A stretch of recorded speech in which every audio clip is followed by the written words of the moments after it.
everyone, and welcome back to DreamSpeak English, where we learn English slowly, gently, and with a lot of heart. I'm Sarah.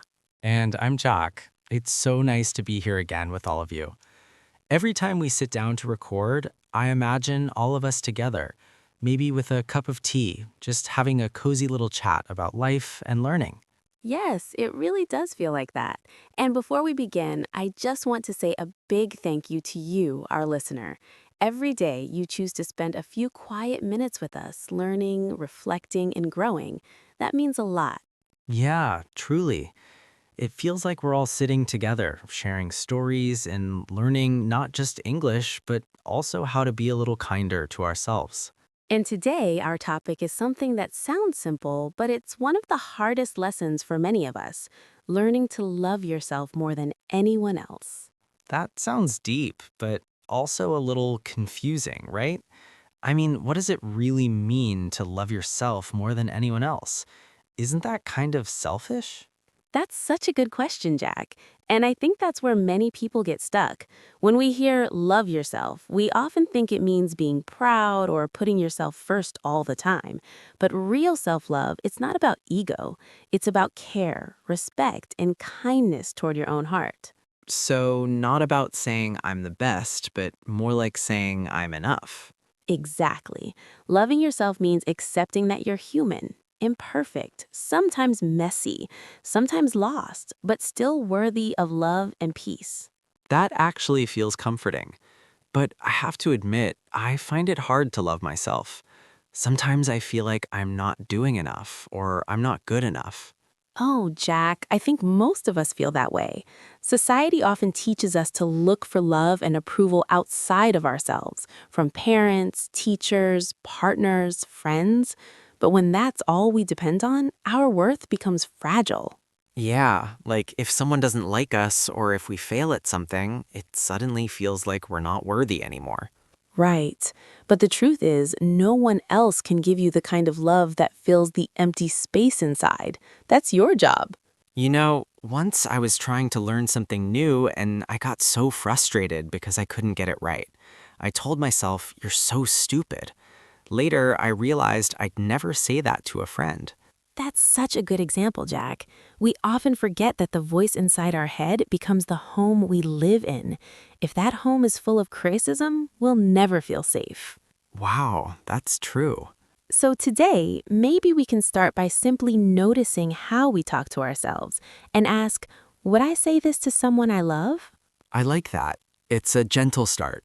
Yes, gentle is the right word, because loving yourself isn't a race. It's more like learning to walk home to yourself. I like that image, walking home to yourself. Then let's keep walking together. You know, Jack, after what we talked about earlier, I started thinking, why is it so hard to be kind to ourselves? Like, I can forgive other people so easily, but when it comes to me, I'm the harshest critic. That's a question I've asked myself many times too. I think it starts early.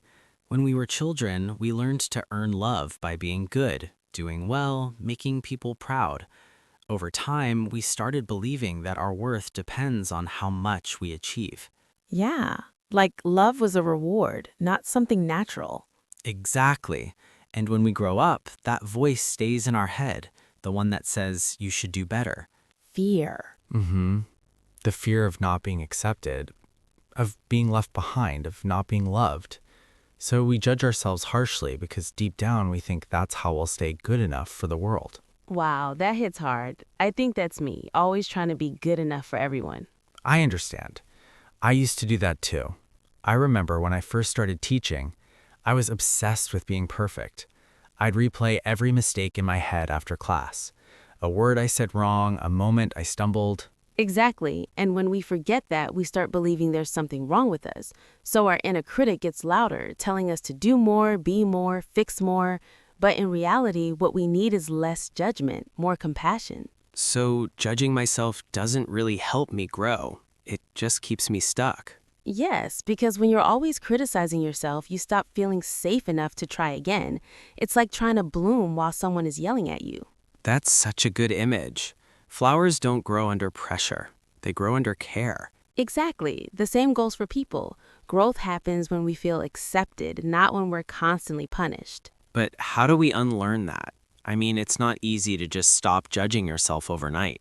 True, you can't silence that voice in one day, but you can begin noticing it. When that inner critic speaks, pause and say, "Thank you for trying to protect me, but I'm safe now." Wait, think it? Yes, because that critical voice is actually trying to protect you. It believes that if you do everything right, you won't get hurt, but it's working too hard. So you don't fight it, you soothe it. That actually makes sense. Like comforting a scared child, not arguing with them. Exactly. When you start responding to yourself with calm understanding, your mind begins to trust that it's okay to rest, to try, to be imperfect. I think I'll start practicing that next time I catch myself judging. I'll say, hey, Jack, it's okay. You're trying your best. That's beautiful, Jack. That's the beginning of healing, learning to be your own comfort. Yeah, maybe that's how we learn to love ourselves, by forgiving the parts we once judged. Yes, that's where real love begins, not in perfection, but in gentle acceptance.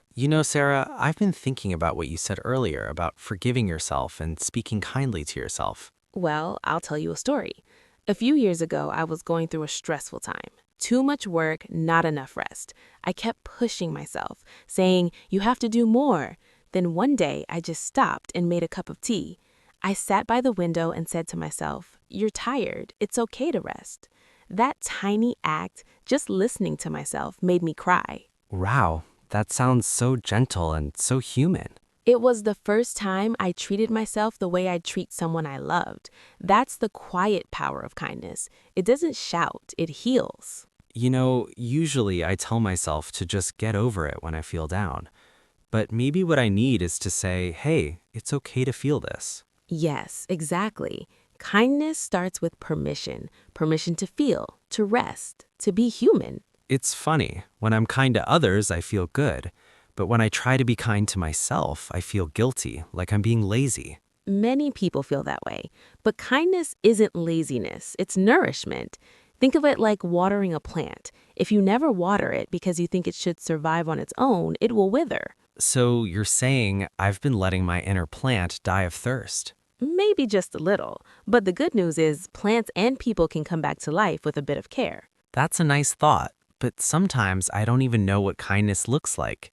Like, what do I actually do? That's a great question. Kindness doesn't always mean big changes. It's in small choices. Going to bed earlier, taking a deep breath before replying to a stressful message, writing something you're grateful for. It can even be saying no when you're too tired. So it's not about being selfish. It's about being honest with yourself. So it's not about being selfish, it's about being honest with yourself. Exactly. When you start being honest about what you need, you stop abandoning yourself. That's self-love in action. I like that. Stop abandoning yourself. It feels powerful. It really is, because every time you choose kindness, you send your heart a message. You matter. You are worth care. And slowly that becomes your truth. I think I've been waiting for other people to send me that message. We all do, Sarah. But the moment you realize you can give that message to yourself, that's when you become free. You know, Jack, the more we talk about this, the more I realize how much of my life I've spent waiting for someone else to tell me I'm enough. But when I finally started giving that message to myself, everything changed. It wasn't dramatic or loud, it was quiet, like a soft voice inside saying, "You're okay, even when you're not perfect." That's so true, Sarah. I think a lot of us are taught to look for love and approval outside of ourselves. We want our parents, our teachers, our friends to tell us we're good enough. But if we only believe it when someone else says it, we're always chasing, never resting. Exactly. And sometimes, even when people do say kind things, we don't believe them because we haven't learned to say those things to ourselves. It's like there's a wall inside, and only our own voice can open the door. That's a beautiful way to put it. I used to think self-love was about being confident all the time or always feeling happy. But now I see it's more about being gentle with yourself, especially on the hard days. Yes, it's about being your own safe place. When you make a mistake, when you feel sad, when you're tired, can you still be kind to yourself? That's the real test. I remember a time when I failed an important exam. I was so disappointed in myself. I kept thinking, you're not smart enough, you'll never get it right. But then I tried something different. I put my hand on my heart and said, Jack, you tried your best. It's okay to be sad. You can try again. It didn't fix everything, but it helped me feel less alone. That's so powerful, Jack. I think a lot of people listening can relate. We're so quick to comfort a friend, but so slow to comfort ourselves.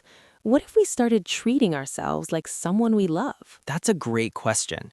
Imagine if every time you felt down, you spoke to yourself the way you'd speak to a child or a close friend, with patience, with understanding, with encouragement. It would change everything, and it doesn't have to be complicated. Sometimes it's just taking a deep breath and saying, I'm here for you, or letting yourself rest when you're tired instead of pushing through. You know, Sarah, I used to think being kind to myself was lazy. Like, if I let myself rest, I'd never get anything done. But now I see that kindness is what gives me the energy to keep going. It's like watering a plant. If you never water it, it can't grow. Exactly. And kindness isn't just about rest. It's also about setting boundaries, saying no when you need to, protecting your time and your energy. That's a hard one for me. I always want to help everyone, even when I'm exhausted. But I'm learning that saying no isn't selfish, it's necessary. When I say no to things that drain me, I have more to give to the things and people I truly care about. That's so true. And boundaries aren't walls. They're more like gentle fences that keep your garden safe. They let the right people in and keep out what doesn't help you grow. I love that image. You know, I used to feel guilty for saying no, but now I try to remember that every time I say yes to something I don't want, I'm saying no to myself, and I deserve my own yes, too. Absolutely. And sometimes the bravest thing you can do is to listen to what you need and honor it, even if it disappoints someone else. That's real self-respect. It's not easy, though. Sometimes I worry that people will think I don't care about them if I say no. I understand, but the people who truly care about you will respect your boundaries. And if someone only values you when you say yes, maybe that's not the kind of relationship you want to build. That's a good point. Real connection is built on honesty, not just on always pleasing others. Exactly. And when you start respecting your own needs, you teach others how to treat you too. You show them that you value yourself, and that's inspiring. You know, Sarah, all of this makes me think about what it means to be your own safe place. It's not about never needing anyone else, but about knowing that no matter what happens, you'll be there for yourself. Yes, it's about building a home inside yourself, a place where you can rest, where you can be honest, where you can feel whatever you need to feel. When you have that, you're not so afraid of the world outside. That's the kind of strength I want. Quiet, steady, gentle. Not the kind that shouts, but the kind that stays. Me too. And I think it starts with small acts. Maybe tonight, instead of scrolling through your phone and feeling behind, you make a cup of tea and tell yourself, you did enough today. Or you forgive yourself for a mistake instead of replaying it over and over. That sounds so simple, but also so powerful. I think I'll try that tonight. I hope you do. And to everyone listening, maybe you can try it too. Just one small act of kindness for yourself today. It could be resting, saying no, or just taking a moment to breathe. And remember, loving yourself isn't about being perfect. It's about being gentle enough to stay with yourself, even when things are hard. That's beautifully said, Jack. And as we close today's episode, I want to invite you, our listener, to take a quiet moment for yourself. Maybe place your hand on your heart, take a deep breath, and whisper softly, I'm here. I'm enough. I'm safe with myself. Yeah, try to remember that even on hard days, you can be your own comfort. You don't have to wait for someone else to make you feel loved. You already have that power inside you. Exactly. And every small act of care, resting, forgiving, saying no, or simply breathing is a way of saying, I love you to yourself. I think I'll end my night with that. A quiet, I love you to myself. That's perfect, Jack. And to everyone listening, thank you for sharing this moment with us. We hope you remember you are never too much, never too little, and always deserving of your own love. Take care, everyone. Until next time, stay cozy, stay kind, and stay close to your heart.